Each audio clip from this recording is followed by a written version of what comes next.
Hi guys, welcome to my channel, Mom Shalene and Angelo's Vlog. It's Tuesday, December 31 guys.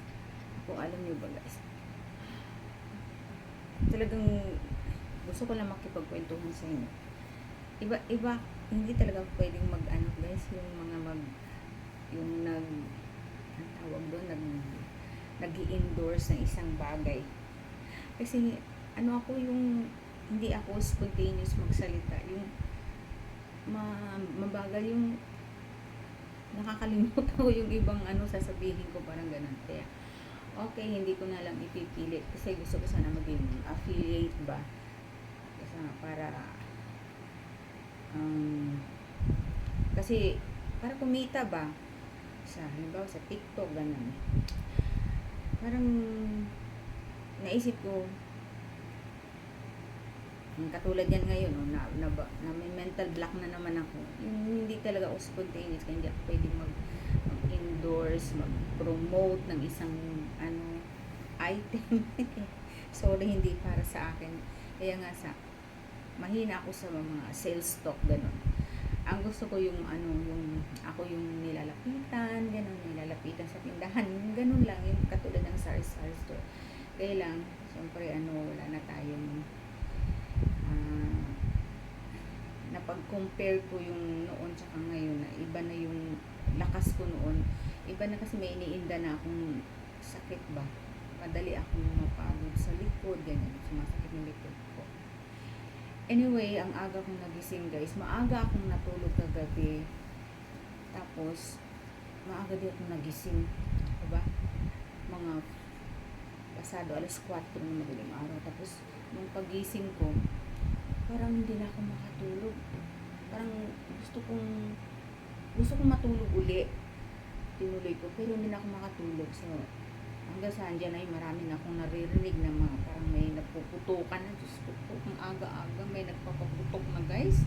Pero mukhang hindi naman dito. Naririnig ko lang parang sa medyo malayo-layo. Lalo na kagabi guys. Diyos ko, matutulog na ako. Ang ginawa ko, sinara ko yung pinto, yung bintana. Sinara ko yung bintana sa kwarto ko. Ayokong marinig ko. Ang lakas. Hindi naman dun sa tapat namin. Parang sa kabilang kanto. Pero naririnig kami ang lakas. Tapos, yun na. So, gumising na ako. Sabi ko, may pupuntahan pala ako ngayon. Hindi naman actually yung may pupuntahan na kailangan pang mag-iis. Diyan lang sa Pure Gold. Mayroon lang akong isasole ba, return change items ba kasi namali yung aking nabiling yung wine glass ba na akala ko yun yung dati kong binili kasi bumili ako dati the other one pag yung pag-order ko nitong wine rack. Tapos syempre meron kami 3 wine glass lang. So, bumili ako ng 3 pa. So, tama-tama siya doon. Kasya siya doon sa, yung paglalagyan mo. Maganda kasi yung wine rack na yan to eh. Ito yung sinasabi ko yan, oh. Yan, yung ipinapasok yung wine glass, ayun. Yan. Pakita ko sa inyo. Sinasabi ko sa inyo guys, ito yung wine rack na binili ko, yung kahoy, yan. Itong mga nabili ko, mahaba pala ito, tas payat yung niya, payat yung ito. So kasya siya din pag ipinasok mo. Ngayon ayun, tapos ito din, ito po, tingnan nyo, ang ganda ng lagayan niya. May laman pa yan guys na yung red wine. Tapos bumili ako kahapon ng another red wine, no alcohol yan guys. Tapos meron to, ito sa anak ko to eh. Ito Carlo Rossi. Masarap din. Red wine din daw ito. Ewan ko, pero di ko siya type. Sa kanya lang guys. Tapos yun ang, diba, ang ganda. Ang ganda ng mga wine glass. Ito ngayon ang kulang. Wala pang mga wine glass. Ito 6 din. So bumili ako kahapon. Ayan. Tapos sisoli ko nga naka-plastic, nakapulang plastic, nakabalot. Sisoli ko ngayong araw na ito. sa Pure Gold. Nakita nyo naman guys.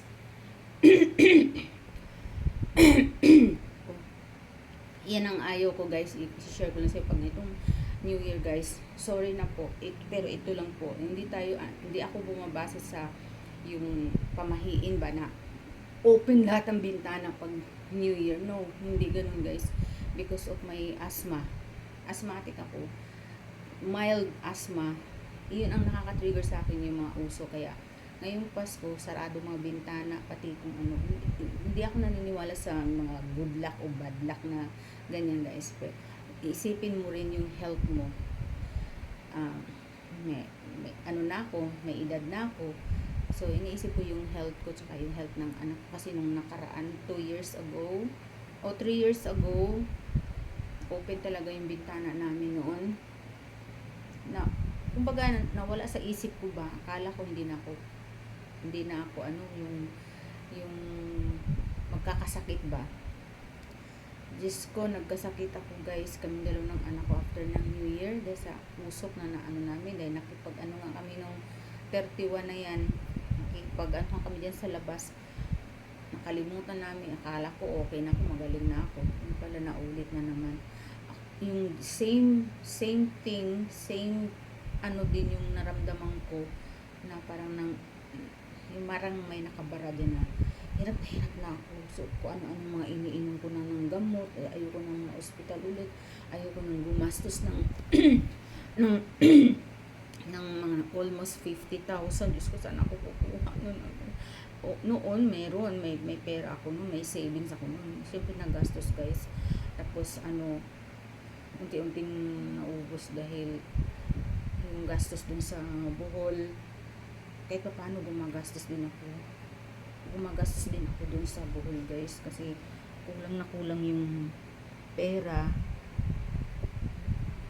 ni mami. Yung ang tawag dun, tinitipid ko yung pera niya, pinagkakasya ko yung pang sahod, binabudget ko na hanggang ganitong buwan, binabudget ko, tapos kasama yung yung pension ko doon, bukod dun sa pagpapadala ko sa anak ko. So, wala talaga, ubos talaga yung biyaya, yung mga naipon, yung puhunan ko, nagamit ko na rin, nagastos ko, naubos na. Kaya ganun ang buhay ko ng 2023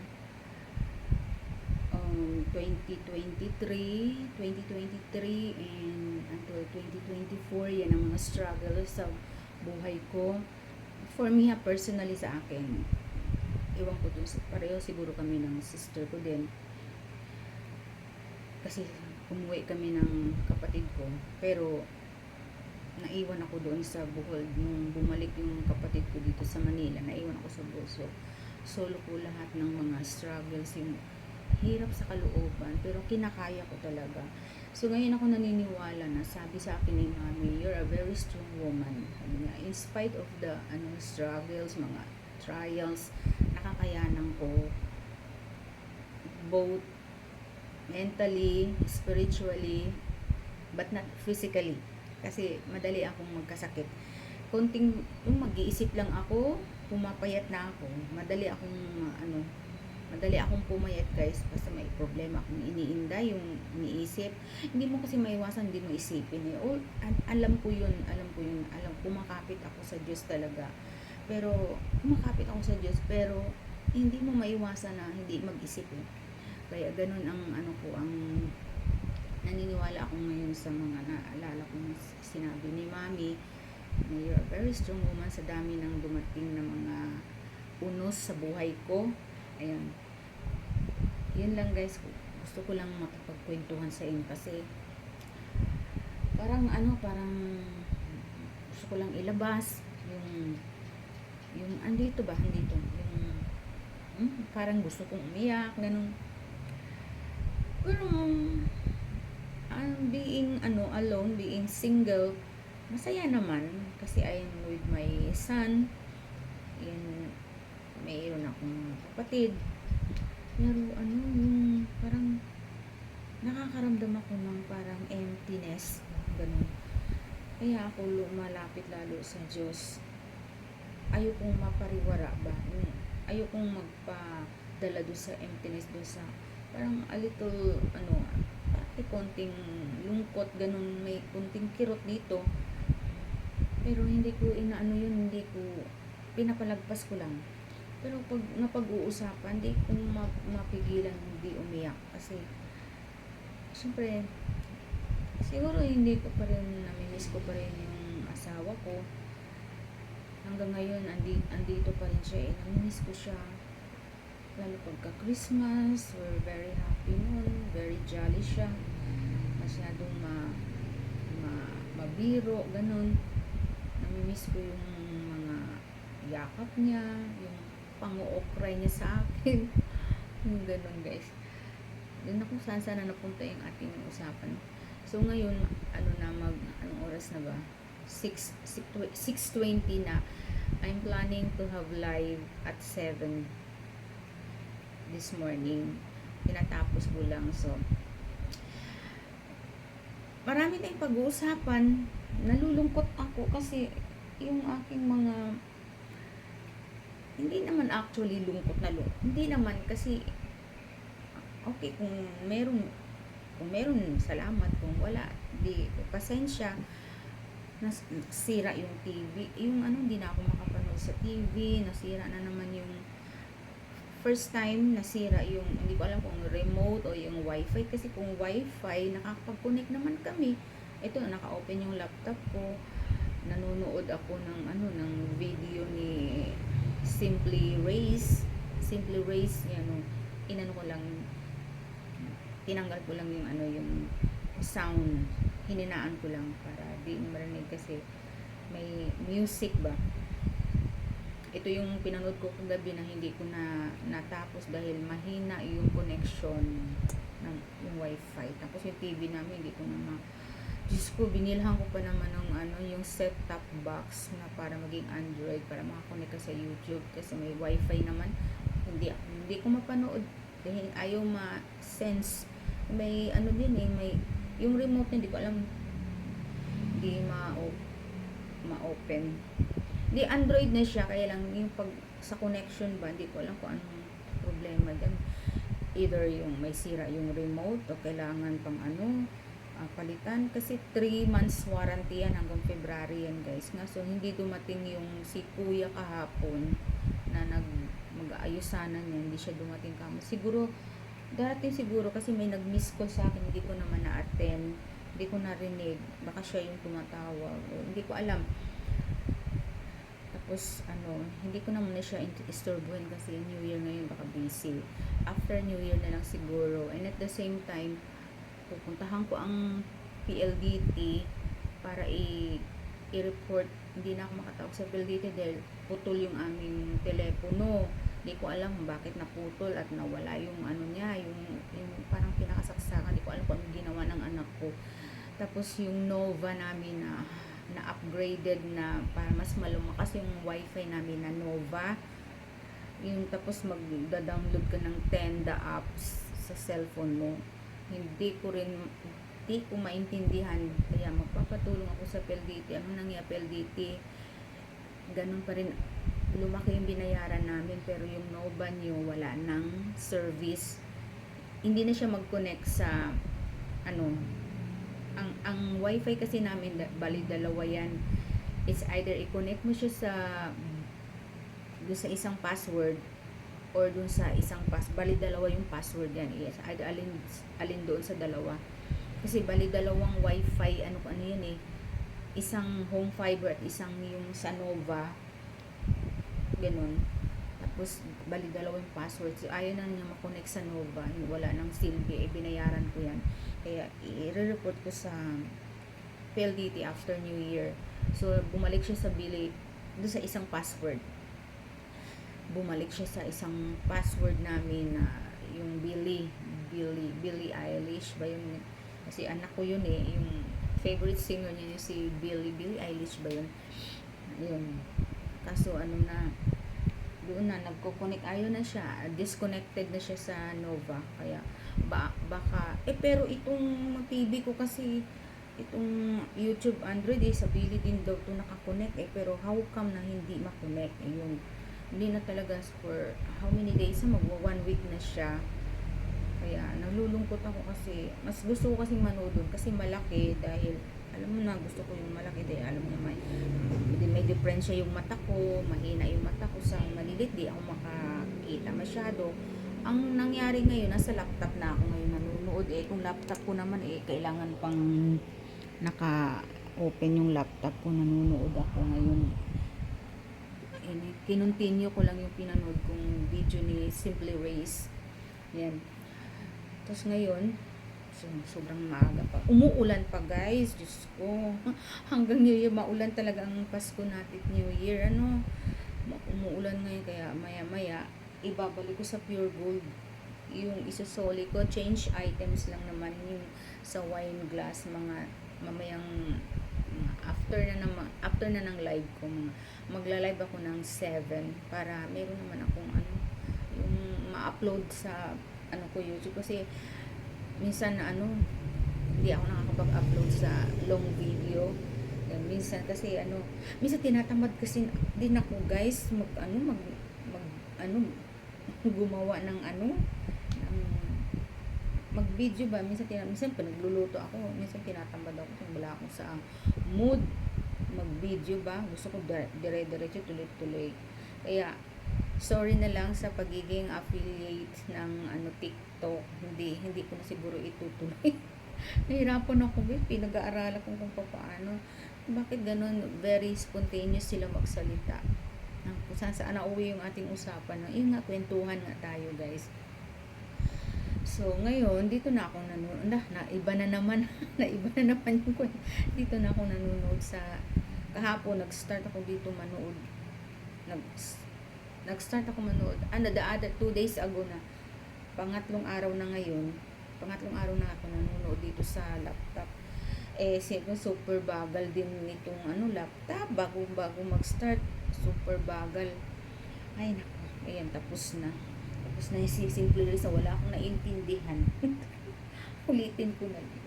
Siguro na lang ako dito na ako nakikinig ng music, ng Christmas song. So, wala kaming mapanood ng anak ko. Mag-video na lang kami mamaya. Mamaya. Hindi naman siguro ako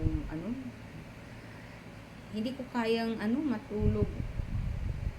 Hindi ko alam, guys, kung abutin ko ba yung alas 12 mamaya, ang New Year ba. Pagka ganyan, na ako, parang hihilo-hilo na ako pag ganong oras na. Bago mag alas 12 o mga alas 10, ganyan, kailan, higa na ako. Kasi pag inabot na ako ng 11:30, wala na, parang hilong-talelong na ako. Puyat na yan Hindi ako sanay sa puyatan talaga. Mahina ang katawan ko sa puyatan. So, yun lang. Happy New Year sa inyo, guys. Sana dinala ko yung kagabi. Kahapon ko binili yung wine glass pala.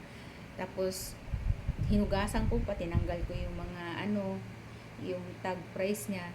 Tapos, nung matuyo na, tapos isabit ko na dun sa wine rack, hindi mang kasya, ayaw pumasok kasi mataba yung niya. So binalik ko agad doon. Hindi ko na naibalik kasi sarado na raw yung cashier na pinagbayaran ko. Hindi pala pwede. Dalawa kasing cashier na doon sa line line 1, line 2. Nasa line 1 daw ako nagbayad. Ang open is ang line 2, kaya ngayon ko ibabalik. Marami pa naman yung ganun na yung payat ang yung pinaka-paa niya. Marami pa nakita ko kahapon. Sabi ko, bakit kaya ito maliit? Yung isa medyo mahaba, mataas. Hindi ko naisip pala. Yun pala yung mahaba yung binili ko dati. Yung payat ang Hindi ko naisip yung pinaka-paa niya na mataba. So, yun lang, guys. Happy New Year po sa inyo. 2025 na, sana maging magandang pasok ng natin bagong taon. Yan. ako. Tingnan nyo, naka-polka dots na ako. Ayan, huwag kalimutan magsimba mamaya guys. Simba namin dito alas 9 ng gabi. Ayan. Thank you. Happy New Year! Ayan. God bless po.